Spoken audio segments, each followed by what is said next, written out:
Gas sector once again dominated discussions following two major policy directions announced at the 2026 Nigeria Oil and Gas Energy Week in Abuja, where the Nigeria National Petroleum Company Limited says it is ending the era of financing the Port Harcourt and Warri refineries with crude-backed loans, insisting that the facilities must now operate as commercially viable businesses capable of attracting investment based on performance. At the same event, the federal government announced plans to streamline the more than 270 taxes, levies, and statutory charges imposed on oil and gas operators by commissioning a global benchmarking exercise to make Nigeria's fiscal regime more competitive. Decisions point to a broader effort to position the petroleum industry around profitability and investor confidence. But beyond the policy announcements, Nigerians will be asking the more important questions. Will these reforms lower the cost of doing business, unlock fresh investments, revive critical energy infrastructure, and ultimately translate into tangible economic benefits for citizens? Those are some of the issues shaping conversations on the program this afternoon. Myself and Jennifer Ekpanyong. Good afternoon, Jenny. Good afternoon. It's thinking. Yeah, it is. And it's a new week. Yeah, happy new week to you. Happy new week too. I don't know how the rains are dealing with you. Well, I think it's getting more lenient, and I'm hoping that that's the experience of every other person in Akwa Ibom and across the Niger Delta. Well, that's what we're hoping for, and we're hoping for more exciting news following the federal government has suspended its proposed review of registration fees for the 2027 West African Senior School Certificate Examination and the National Examinations Council NECO Senior School Certificate Examination, pending wider consultations with stakeholders.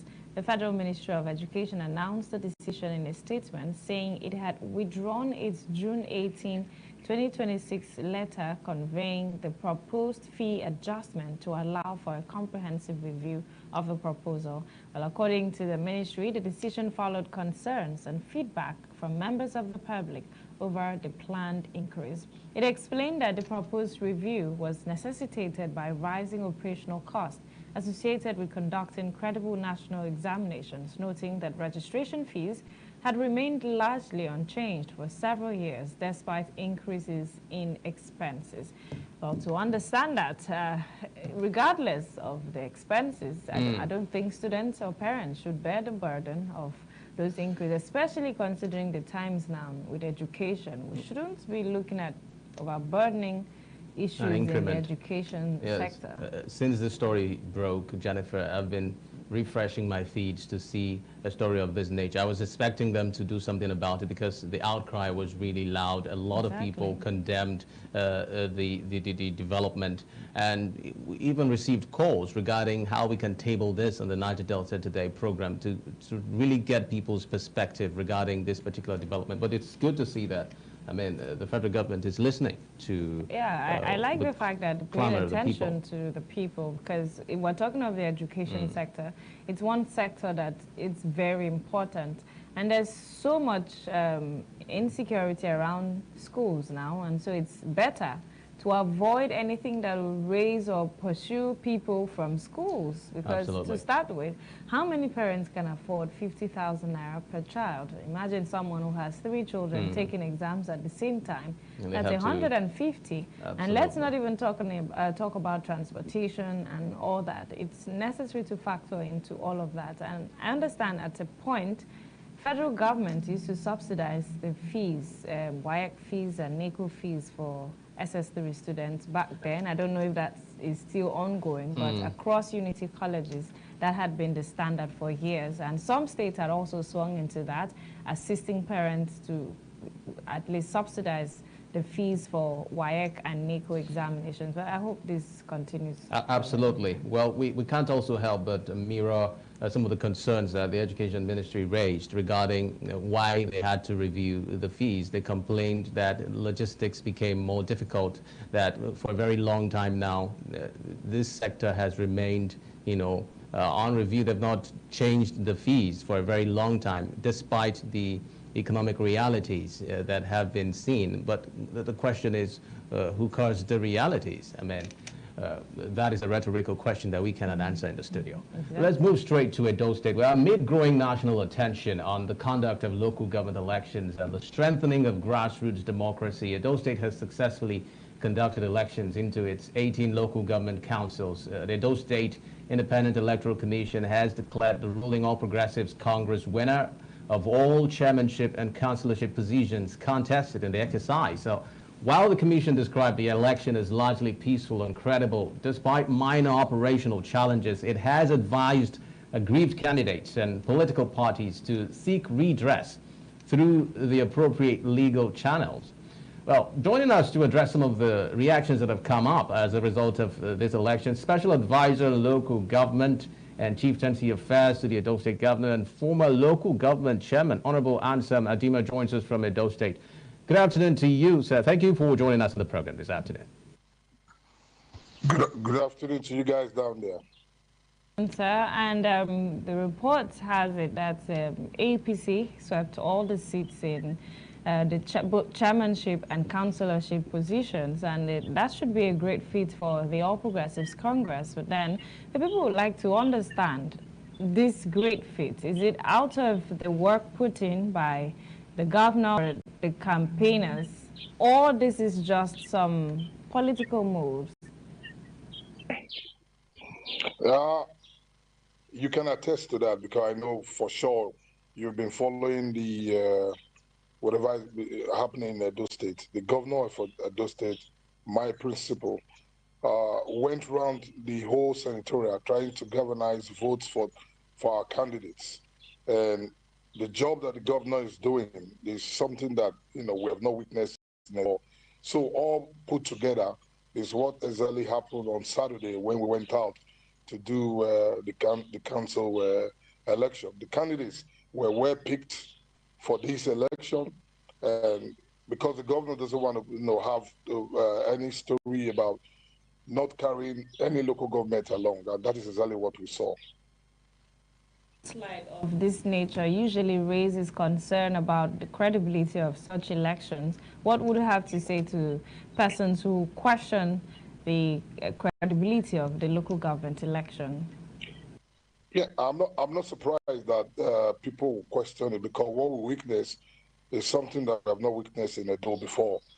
If you recall, during the Obaseki regime, there was local government election being that was conducted. We had issues here and there, but on this very one, it was very, very, very peaceful. It is not just the peacefulness of the election that, that really matters. The coming out, the population that came out to vote on that day. I am from Eastern Northeast, and I'm right in I voted in my local government. The turn up was very, very encouraging. And I haven't double checked from Edo Central, Edo North, and Edo South.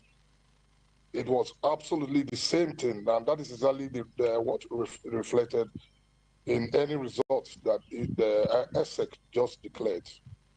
Right. Well, Honorable Ansam, let's also look at some of the concerns that have been raised by other political parties in the state, especially the PDP, that insists that there was no process that was credible that held in Edo State. They are insisting that persons that were democratic have now been deprived of seeing through their tenures in office, which they say was supposed to elapse in about September 4 of this year. How do you respond to those allegations? I'm not surprised of the cry coming from the PDP or any other. Let's say the PDP now. If I get it correctly, you're talking about the election itself. The election was very peaceful. It was legal, and people came out to cast their votes. And I don't really know what the cry of the PDP is all about. And you're talking about handing over. Of course, it's going to be in September. We still have the guys in council. They are going to leave the council sometime in September. So there's nothing has changed. The governor is a respecter of law, and the governor is ruling the state based on law. and the governor is not going to end the council simply because APC had won the election. People in PDP who were in the council, they were left there. Some of them decamped as man to APC. So I don't really know why why the hula baloo or the cry from the PDP is all about. Honorable Ansam, let's also look at effectively the local government autonomy is working in Edo State. What would you say is the body language of the current administration of Governor Mondo Quebolo in terms of ensuring that local government is strengthened to function independently? Is it working in the state? It is working. Like you said just now when you introduced me, you said I was a former local government chairman. When I was a local government chairman, I know the system, how it works. If I compare my period to what we have now, I'll say that the governor of Edo State is absolutely on board. The system has absolutely changed. The guys have free hands. They are doing things the way it ought to be based on law. So what else do we expect? And they are working. I've gone around approximately 12 local governments, trying to see what is happening to advise the governor on what is on ground. I can boldly say that everything is on board. I'm certain that with the new, with those elected, when they come into office, there will be some level of expectation for the local government chairman as well as the councillors. And there's also the accountability with the local government funds, especially as you've mentioned that they have the autonomy. And so what measures has been put in place to ensure that there is accountability, there's some level of transparency with how funds allocated to the local government are being utilized? I understand clearly what you are referring to. What you are referring to doesn't happen in Edo. I'm telling you that the chairmen that are coming in now, they have that free hand to work, to spend the money of the local government just the way each local government have decided. The governor of Edo don't have that time. He doesn't have that time to come into any local government to decide how they spend their money. The governor is too busy with things that he has laid down for himself, and that is exactly what he expects. The autonomy that we are talking about is fully in Edo. Edo has concurred to autonomy, and autonomy will reign in Edo. And any of the chairmen that does not follow the rule of law, they already know what will happen to them. Not from the governor, simply from the tech. What I'm trying to say in essence is there is check and balance in Edo. But then if we're looking at it with one party ruling in all of the local government areas, it brings question of inclusivity. Other political parties feeling the need to, or the welcome in Edo State, in grassroots development, to be a part of it and also bring in input to better local governments?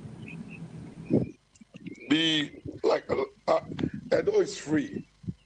I mean, in the country, in Nigeria, there is free association. We have all kinds of political parties, operating in Edo. Just on the day of this local government election, when I was moving around, I saw a couple of guys in a meeting, and when I double checked, they are people from ADC. So that tells you that everybody is you are free to operate, and minority will always have their say, but majority will always have their way, and that is it. You can't stop anybody for defining or associating with any political party. That cannot happen in Edo. This governor does not have that time to be belaboring himself on that. What we do, we try as much as possible to canvass our brothers and sisters who are in different parties, to bring them to our fold. That we can do, but certainly not forcefully. As someone, this would be as your parting shot now, someone who has served as a local government chairman yourself, I mean, you understand the terrain and you understand that the local government is the closest tier to the people. What would be your charge to these newly elected officials regarding what is expected of them towards ensuring that the local government in Edo State gets up to par and competes favorably even with the big cities? You see, in each of the local government, what is expected now, what we expect from them is to look inward, double check what the governor is doing. The governor is everywhere. The governor is working.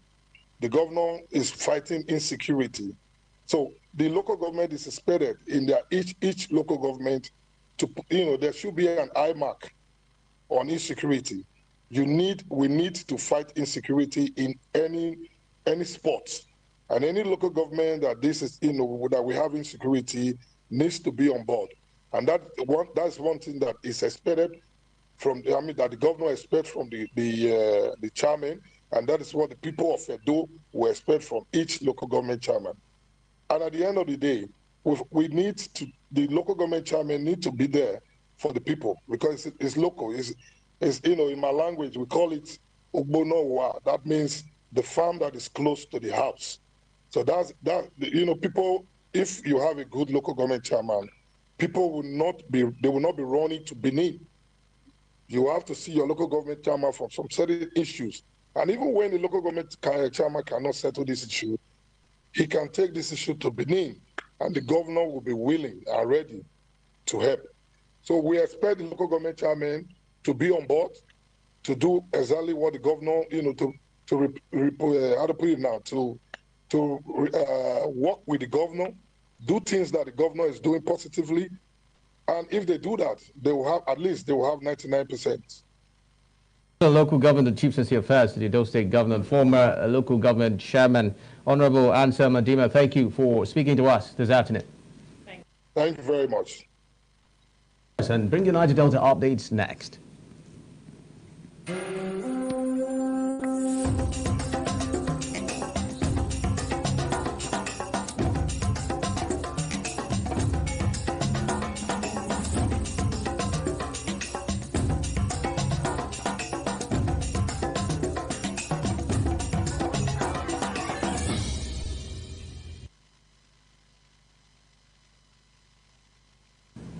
First, on Niger Delta update, the Akwa Ibom State government has commenced emergency desilting of blocked drainage channels in Nkemba housing extension, Uyo, following the recent flooding that submerged homes and displaced residents.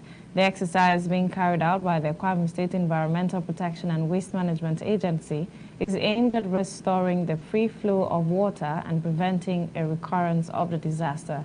Chairman of the agency, Prinsicum, said the intervention will go beyond clearing roadside cutters to include the adjoining ravine to ensure effective drainage. Yeah, after His Excellency's marching order, we had started the evacuation as a committee headed by the Deputy Governor, Senator Adbn, PhD. We have the Commissioner for Environment, we have the Commissioner for Works, myself, and a few other persons. So we have started the evacuation. We deployed some machines to different zones as of yesterday. UNK came here, Amite Construction also came here. We had Bulletin on Asongoma and different other places. And here is what we call the Nkemba Trough. So we are trying to desilt this axis it will take us to Ikodekenego through to University of Ravine. So as you can see, the work is ongoing, and we pray God to give us clement weather so that we can desilt this entire stretch. A natural phenomenon. There will always be floods when there is heavy rain. But as a state, we sent out early warning signals that we are expecting this flood. We did advocacy, but unfortunately it happened. So what we've noticed is that we need to desil the drains, and as we are progressing, we find out that more than 80% of areas that are flood prone is due to people dumping waste in the drains, mostly plastic waste and so on. So we are doing the best we can to make sure that we open up the channels so that subsequently there will be no flood. And above all, we are also working on a drain master plan for the state. Because of urbanization, some of the drains are too small to collect the stormwater from the roads. So that's what the government is doing right now, yes. The governor is a very compassionate governor. When this issue happened, he mobilized the governor of the state. First and foremost, I would like to thank the state governor for listening to our cries. I also thank Prince Ikam for spending sleepless nights to ensure that this work commenced. A major problem in this community has always been this drainage channel. It leads into the ravine at the University of Rio, but it became blocked and eventually rose to the same level as the road. Prince Ikam's decision to begin work at the block section was a wise one, and it will help reduce the risk of flooding in this area. I also thank the governor. Away from that, the Akwa Ibom State government has revealed that it has so far saved over 200 billion naira, enabling the administration to execute major projects without borrowing. Speaking during a courtesy visit, participants in the Federal Permanent Secretary's procurement retreat in New York, Governor Eno added that the government has digitalized recruitment, procurement and gratuity payments. He urged permanent secretaries at both the federal and state levels to strengthen collaboration to attract more development opportunities and improve service delivery for Nigerians. Here in Akwa Ibom, one of the early things we did was to strengthen our public procurement law and to ensure that we scrutinize our public procurement policies and then make sure that we save the government funds. We've established in my office a team that works with the public procurement of the state to ensure that we vet and we look at all our bids and match it against our in-house estimates.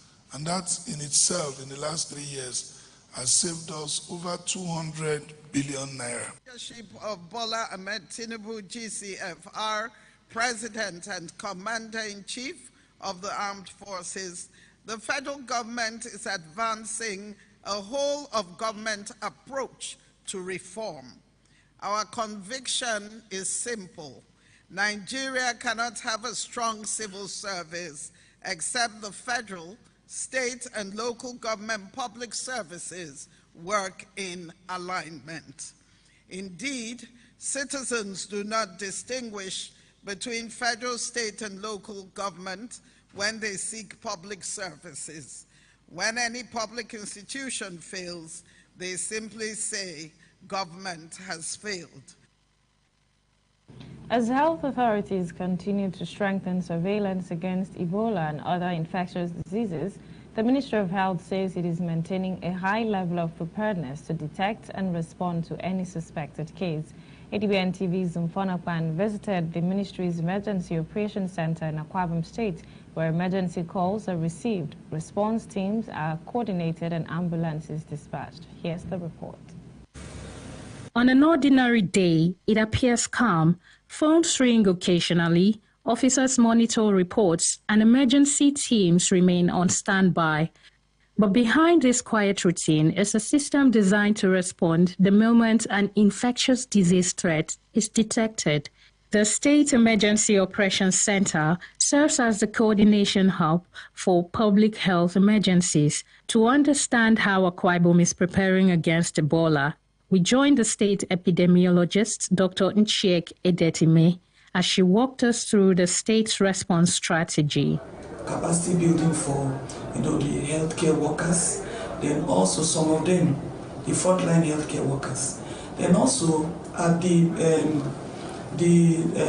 entry points, like the airports, we have put certain things in place. For example, temperature check. Also, we also have what we call lists from NCDC sent to us for, we call them passengers of interest. So these passengers that are coming from, other countries. And now the spotlight is on Uganda and those countries that actually have Ebola.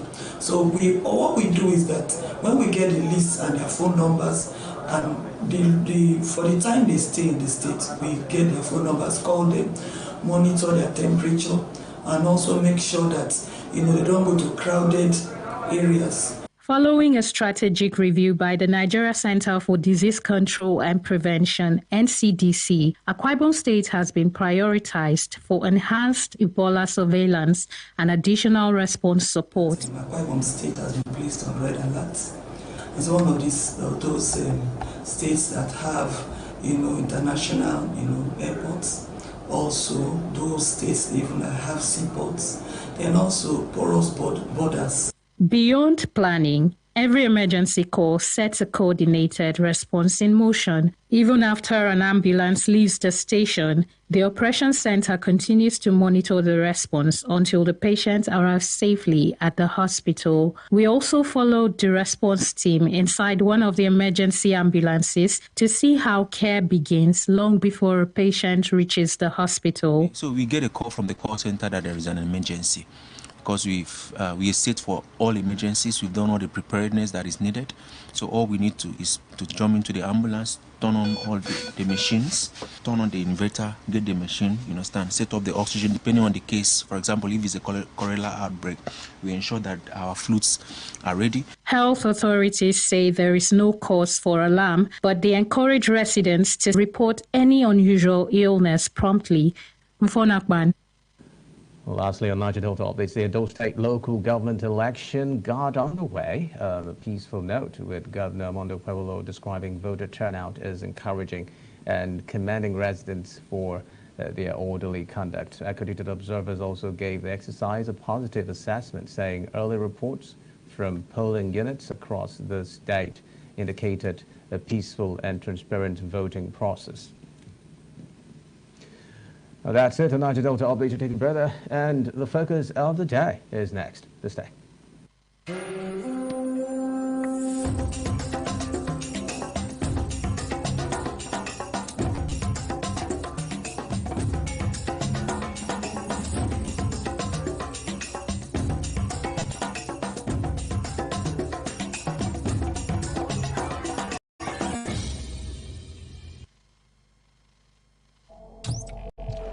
Every second, a story breaks.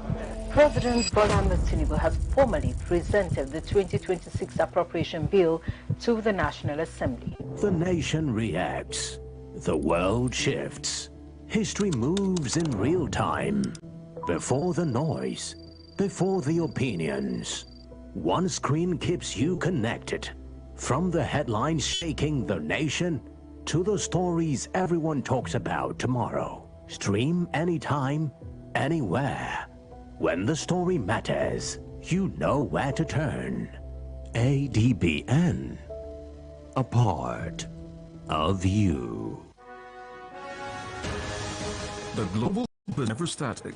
Watch the market report on Adbn TV for business information, latest happening business deals, government economic policies, stock, crude oil and commodity trading, financial upstick and downstick, and the world of organized private sector. The market report showing on Adbn TV 1 to 2 p.m. Monday to Friday. The market report bringing you up to speed in the business world. Welcome to FCT in Focus, your window to the vibrant heartbeat of Nigeria's capital. We dive deep into the core of the FCT, exploring how key policies and decisions shape lives across the city. From exclusive insights into the FCT administration to voices from the streets, we bring you stories that matter. Catch FCT in Focus every Saturday and Sunday at noon. Tune in for the latest stories directly from the nation's hearts.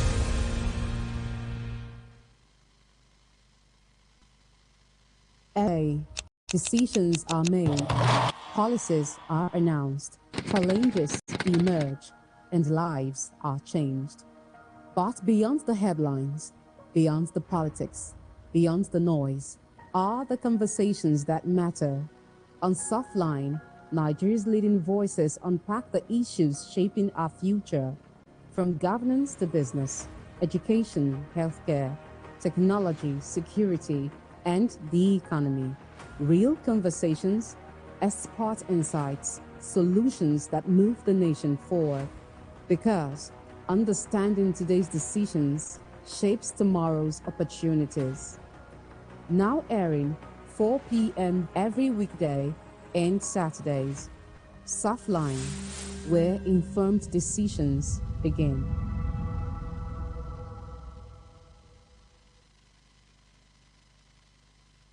Thanks for staying tuned. The Nigerian National Petroleum Company Limited has announced a major shift in how it intends to fund the Port Harcourt and Warri refinery than relying on loans backed by future crude oil production. The company says both refineries must now operate as commercially viable businesses capable of attracting financing based on their own productivity and performance. The announcement comes as NNPC continues efforts to reposition the country's aging refineries under a more sustainable business model. The development also follows NNPCL's ongoing search for strategic, technical, and equity partners to help complete rehabilitation works, improve operational efficiency, and reposition the facilities for long-term profitability.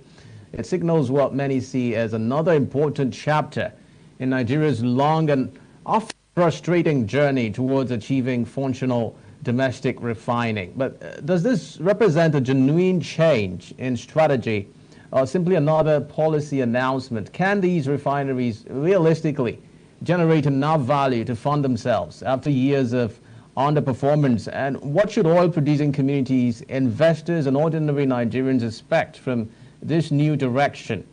Joining us to examine these issues is oil and gas expert, Engineer Godwin Ibe, who joins us virtually from Lagos State. Good afternoon to you, sir. Thank you for joining us on the program. Thank you. Yes, Engineer, good afternoon. If you can hear us, well, you could help us unmute your mic so we can hear you clearly from here. We're looking at a new era of funding measures for the Port Harcourt and Warri refineries, and the NNPC is trying to move away from what has been known over the years. And now let's get to understand, in practical terms, what does this mean for the refineries? Can you hear me now, please? Can hear you. Go ahead. Okay, my name is Engineer Gordon Ibe. I'm the MD CEO of Sustainability Energy and Infrastructure Limited, a company that is, though young, but is very focused, and we have 650 plus man-years of experience amongst the team. Now, the steps are being adopted now seems to be in the right direction, but then it's not holistic, it's not in-depth enough. 2 years ago or thereabout, I had an interview with Arise TV, and my proposal at the time was that the refineries should be sold off, you know, for interested investors. And if NNPC still wants to have an interest, maybe they have part equity in that sale in the business, you know. But it doesn't appear to work that way. So even though it's a change from the one using crude to backup loan, but I don't think it's holistic enough. And remember, refinery business has marginal profit. You know, the main thing is that refinery has a multiplying effect in the economy, but the interest or profit in the refineries is marginal. You know, so I do not really see how the refinery will be economically viable. You know, more so when they are very old, the initial people who installed the refinery or control the refinery are not there anymore. Many of the equipment will be obsolete. Technology is a kind of is a patent to a particular organization. So I see a lot of hurdles along the way, you know, to meet that demand. Even though the idea of not using crude to back up loans is very much welcome, you know. So, be my comment for now. Thank you. For the previous model, which was crude backed up loans, did that model fail in any way? The crude backup loan is also not the best because you tie up your crude, you know, and for instance, during the Iran saga, which is still not over yet, you know, when the crude prices came up, I think it came to over 100. We couldn't make any benefit from it because all our crude have been tied up, you know. So the produced crude is sold higher, but it's been tied up to loans, you know. So that in itself is not even the best. Ideally, we should not tie our crude to loans. That's my view. All right, Engineer Ibe. Well, we've heard of all of the efforts that have been sunk in towards revitalizing the Port Harcourt refinery and its subsidiaries. But then, these efforts have largely been considered failures, especially with when you juxtapose that with all of the humongous amounts that have been sunk in towards its revitalization. It would seem as though this is like a channel with which a certain group of individuals used to milk dry the government and, by extension, the people. Do you think that there is any possibility that indeed all efforts that have been sunk into reviving these refineries would not be a waste at the end of the day? What are those specific templates or specific steps that you feel, if taken, could indeed allow these entities to function effectively? Like you already said, a whole lot of money have been spent supposedly to turn around the refineries. But what happens is that corruption has played a significant role in making sure that the money doesn't get to be used for what is supposed to be used for. You know, so I do not see much prospect, you know, in what is happening now. I still hold on to my 2 years position that the refinery should be sold off and let those who know how to run refinery, not just sold off to those who have experience with refineries, operating refineries and running refineries, you know, and then let governments hands off such businesses. I think we have proven to ourselves beyond reasonable doubt that we are not competent to run refinery. Look at Kaduna Refinery, Port Harcourt Refinery, Warri Refinery. You know, they were down for years, some for 13 years, some for 5 years. And meanwhile, without producing a barrel of oil, people were getting promotion. Without processing a barrel of oil, people were getting promoted, people were going on courses, who were rising from supervisors to managers, and yet we didn't process the barrel of crude in some of the refineries. You know, so I think we should just hands off that refinery and let professionals who are used to running refineries, who are experienced in running refineries, take possession and then run it the way they will. Hopefully, they will make profit. But I must emphasize that the refinery profit is marginal. You know, so they have to devise, you know, a way that is that they're going to use to achieve desired objective of profitability. Engineer Ibe, we're looking at refineries being run by private companies or individuals.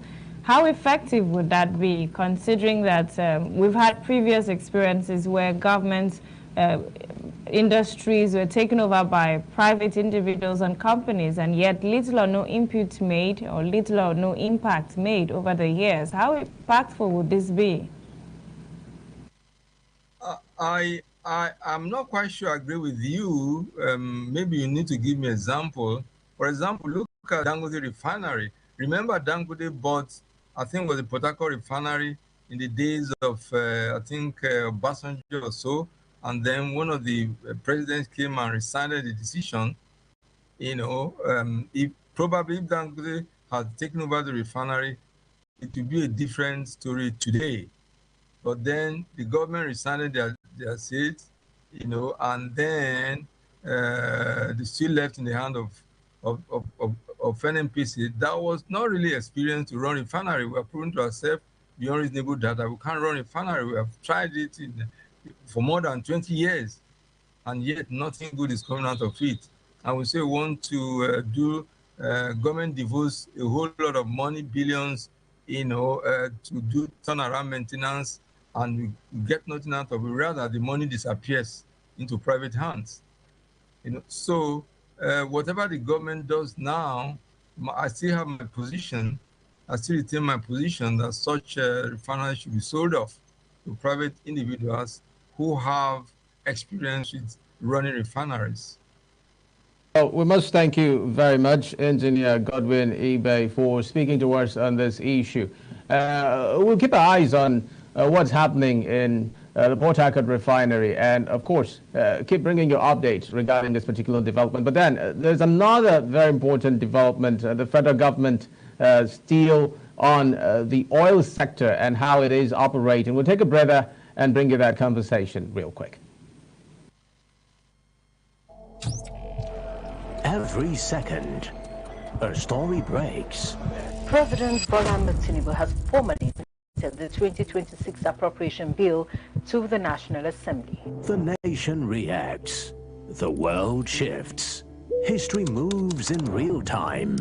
Before the noise, before the opinions.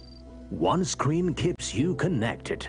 From the headlines shaking the nation to the stories everyone talks about tomorrow. Anytime, anywhere. When the story matters, you know where to turn. ADBN. A part of you. The global business is never static. Watch the market report on ADBN TV for business information, latest happening, business deals, government economic policies, stock, crude oil and commodity trading, financial upstick and downstick, and the world of organized private sector. The market report showing on ADBN TV, 1 to 2 p.m. Monday to Friday. The market report, bringing you up to speed in the business world. Every day, decisions are made, policies are announced, challenges emerge, and lives are changed. But beyond the headlines, beyond the politics, beyond the noise, are the conversations that matter. On Softline, Nigeria's leading voices unpack the issues shaping our future, from governance to business, education, healthcare, technology, security, and economy. Real conversations, expert insights, solutions that move the nation forward. Because understanding today's decisions shapes tomorrow's opportunities. Now airing 4 p.m. every weekday and Saturdays. Softline, where informed decisions begin. An impact in humanitarian industry. I am still on the light side. I'm very happy to be a winner of Ease and Cruising. Download the app and you may be the next week lucky winner.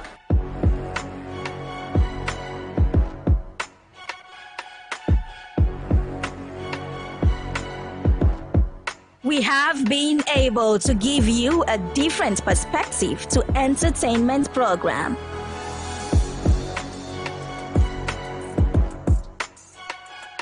We don't only entertain you with good musicals. We celebrate Nigerians. Watch it, participate, and feel the cruising moment.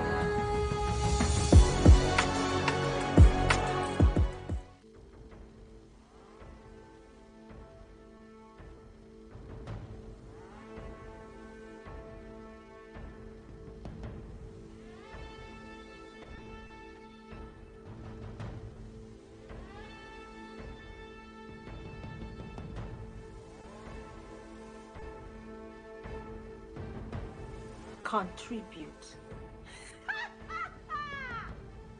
He wants to contribute. I have taken care of that child since the day he dropped into the world. Did I contribute to birthing him? Look here, let me tell you one thing you don't know. You represent everything I stand against. Everything. Evelyn Patrick stands expelled. If anyone gets to hear about this, if Nancy gets to hear about what it... What will you do? Am I the one responsible? You're not responsible, Mark. He doesn't love me anymore. You were right to suspect. The new girl is pregnant. Mark, please. I don't have anyone. You're my best friend and my brother, and this attitude is killing me. You should have thought of that, Rachel. Before you went and shackled up with James. Mark, that's not fair. Tell me. I need to tell him about Josh. If I don't tell him, he'll react. Shut up! Why are you treating me like this? Shut up! What more do you want from me? Shut up! I'm not worthy to call on you. I'm not worthy to stand in your presence. New episodes premiere every Sunday at 4 p.m. with a repeat on Saturdays at 6 p.m. exclusively on Adbn television. But you still wanna save me. Every second, a story breaks. President Bola Ahmed Tinubu has formally presented the 2026 appropriation bill to the National Assembly. The nation reacts. The world shifts. History moves in real time. Before the noise, before the opinions. One screen keeps you connected. From the headlines shaking the nation to the stories everyone talks about tomorrow. Stream anytime, anywhere. When the story matters, you know where to turn. ADBN. A part of you. Well, last lap of our conversation takes us to the federal government saying it has begun a comprehensive review of the fiscal burden facing Nigeria's oil and gas industry following long-standing complaints from operators about the sheer number of taxes, levies, and statutory charges imposed across the sector. Government has now commissioned an international benchmarking system to compare Nigeria's fiscal regime with those of competing oil-producing countries as part of efforts to improve the country's competitiveness. Industry players have welcomed the move, arguing that while many of the individual charges may appear insignificant, the cumulative effect of processing hundreds of separate payments has increased compliance costs, discouraged investment, and placed additional pressure on producers already grappling with rising operational expenses. Could streamlining these taxes become the catalyst Nigeria's petroleum industry has been waiting for? Well, we'll find out as we are joined by Dr. Wisdom Enang, energy consultant and analyst. Good afternoon to you. Thank you for joining us. Good afternoon. Hi, thank you. Good afternoon. Great pleasure. We're looking at 270 levies and taxes in the oil and gas industry. How did we even get there from the instance? And with the talk about reducing that, what would that also mean for industry players? All right, thank you very much. I think we need to understand that the levies, I like to say, borrow a quote from George Orwell's Animal Farm. All levels are equal from a compliance standpoint, but some are more equal than others, meaning that some are more expensive than others. Some of them are really cheap in very few dollars. Some are really expensive. But it's important to understand that the call for harmonization of all of these levies and taxes is not because of the individual amount. It's actually because of the cost of administering those taxes. I mean, when you get a tax consultant and you tell them to help you process your tax, whether it is 1 cent, it will still charge this consultancy fee. And so the consolidation of these in the first instance is really important for transparency and for ease of a business and to reduce the administrative burden on the complying companies. But the other thing there is the issue of whether the taxes are excessive or whether there's some taxes that we can take some reduction on. And this is why the competitiveness assessment of the fiscal environment is really important. And it's a very timely activity by the government. So let's put it in context. The Petroleum Industry Act brought in some sort of reform around the governance. Of course, relieving NNPCL as an interventionist, player, and then making them a competitive player. And that really liberalized the entire market and allowed for better competition. And then we also had the presidential initiatives and some of the directives that came in to reduce the burden of local content as well as reduce some of the taxes and create incentives, including project-specific incentives to grow the sector. And so I think the next way forward is all of these things we're doing. Can we do a competitiveness benchmark? How do we compare to the rest of the players in West Africa and the rest of the players around the world? Remember, in 2021, a study showed that between 2019 and 2021, that only 4% of the foreign direct investments into the oil and gas sector that came into Africa came into Nigeria. And so now it has taken a different turn. Shell confirmed their investments. Even Exxon have said they're going to do their Usan field about $1 billion. So it's time to take stock. What have we done correctly? What can we do better? And where are we at the moment? The PIA that you earlier mentioned also was instituted to check some of these fiscal burdens. But then we are seeing operators complaining that indeed some of these burdens are still there and they're experiencing it firsthand. What do you think are those steps specifically that can be taken towards addressing these bottlenecks and the different taxes? Well, okay, so perfectly articulated. The PIA is not a one-fix-all solution. It's an evolving piece of legislation. I was part of the team that reviewed that PIA, and we were very clear.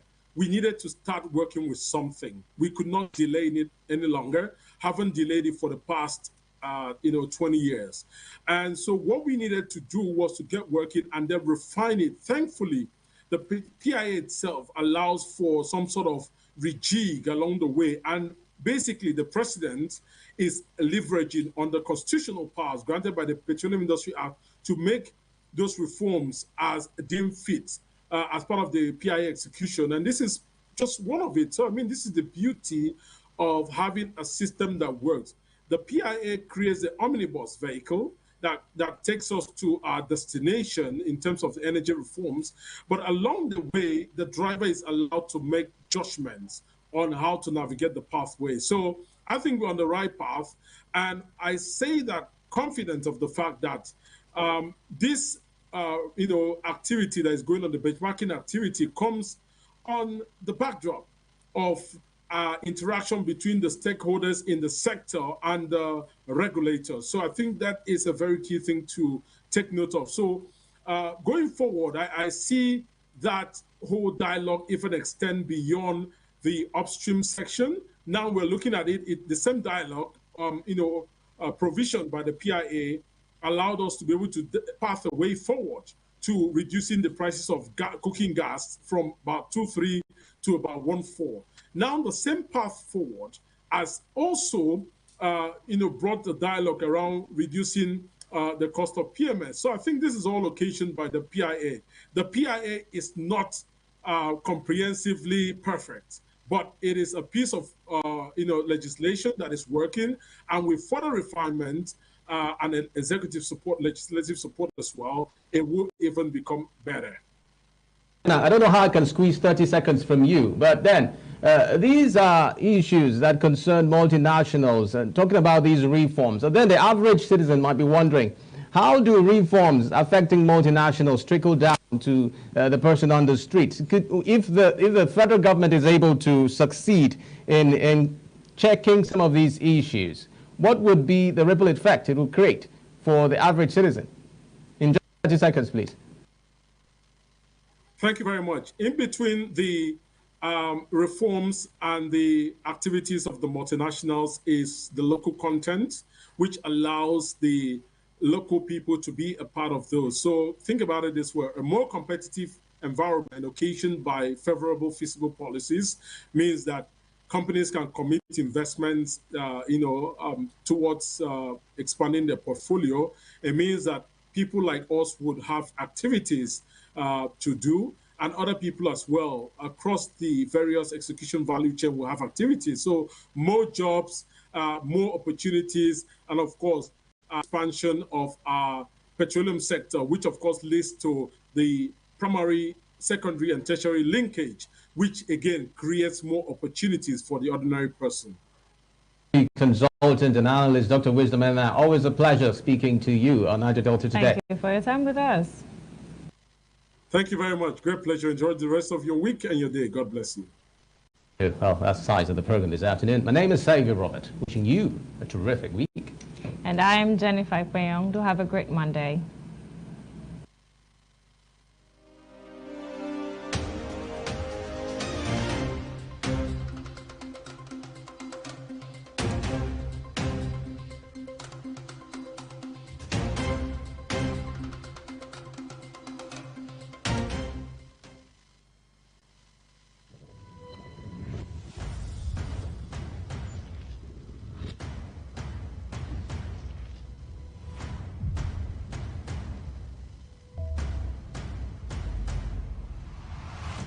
Adbn, a part of you.